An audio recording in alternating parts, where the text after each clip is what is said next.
ఈరోజు హైదరాబాదులో మన పవన్ కళ్యాణ్ గారు మన జన సైనికుల కోసం హైదరాబాదులో ఎంత మంచి ఫుడ్ అనేది అరేంజ్ చేశారో చూడండి. ఎందుకంటే మనము ఎంతోమంది ఎక్కడెక్కడి నుంచో రావడం అనేది జరుగుతుంది కాబట్టి పవన్ కళ్యాణ్ గారు మన జన సైనికుల కోసం ఎంత మంచి ఫుడ్ అనేది అంటే బిర్యానీ పెట్టారు, వెజ్ బిర్యానీ, ప్రతి ఒక్క ఐటమ్ అనేది పెట్టారండి. చూడొచ్చు మీరు ఇక్కడ బగారా రైస్, చికెను, ఇంకా మనకి పప్పు, చాలా ఐటమ్స్, ఇంకా ఎవ్రీవన్ అసలు వెజ్ తినే వాళ్ళకి వెజ్, నాన్ వెజ్ తినే వాళ్ళకి నాన్ వెజ్ పెట్టారు. అలాగే చాలా బాగున్నది. స్వీట్స్ కూడా చాలా బాగా పెట్టారు. ఐస్ క్రీమ్స్ కానీ కలాకాన్ పెట్టారు.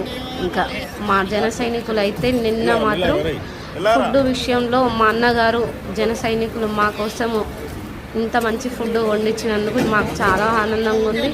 కానీ ఎవడైతే మా సభని అడ్డుకున్నాడో అదొక్కటే మాకు బాధ అనిపిస్తుంది. అయినా కానీ మమ్మల్ని చూసి భయపడ్డ నా కొడుకుల కోసం మేము నెక్స్ట్ ఏంటనేది చూపిస్తాము. జై జనసేన, జై నల్గొండ.